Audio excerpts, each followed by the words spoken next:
Souvenez-vous, c'était il y a un an, presque jour pour jour, dans ce journal, nous vous faisions découvrir une école d'un genre nouveau qui venait d'ouvrir ses portes près de Chartres. Des chômeurs venus de tous les horizons apprenaient en quelques mois un nouveau métier, celui de développeur sur Internet, une compétence très prisée des recruteurs. Cette formation a-t-elle tenu ses promesses? Les étudiants ont-ils trouvé un emploi? Axel Cariou et Antoine Pocry sont retournés sur place dans le cadre de notre rubrique Un an après. Il y a un an, nous avions rencontré Emmanuelle. Ancienne boulangère, victime d'un accident cérébral, elle ne pouvait plus exercer son métier. Mathieu, en échec scolaire, avait multiplié les petits jobs de photographe à Pizzaiolo. Dans cette école gratuite, ils avaient placé tous leurs espoirs. En 5 mois, ils ont appris les secrets du code, le langage qui sert à construire les sites internet, avec l'objectif de décrocher un emploi. Quand tu vas déclarer avec un an... Un an après, nous retrouvons Mathieu. Ça veut dire que... Lunettes sur le nez, c'est lui désormais qui enseigne le code à la promotion suivante. Son école l'a trouvé tellement bon qu'elle l'a engagé comme prof, un comble pour celui qui fuyait les salles de classe. J'essaye de ne pas reproduire les erreurs que certains professeurs ont pu avoir sur moi.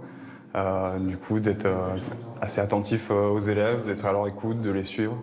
C'est un vrai plaisir pour le coup de pouvoir rendre tout ça, quoi. Là, nous sommes dans mon bureau. Emmanuel aussi a trouvé du travail. Dans une mairie d'Eure-et-Loir, un CDD d'1 an renouvelable comme référent numérique. Là, je vous présente le nouveau site de la ville de La Loupe.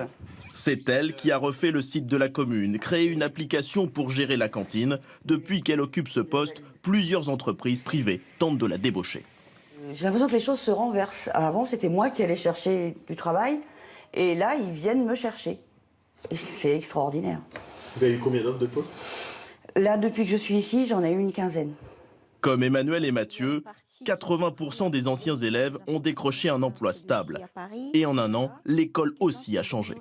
Nous sommes dans un espace beaucoup plus grand, 2 fois plus grand, plus lumineux, avec une belle baie vitrée. Financée à ses débuts par une poignée d'entreprises locales, elle l'est aujourd'hui par l'État. Et des multinationales comme ici le géant du covoiturage Blablacar repèrent les bons étudiants, une main-d'œuvre ultra convoitée. On recrute déjà plusieurs centaines de personnes par an, avec un effectif qui double chaque année.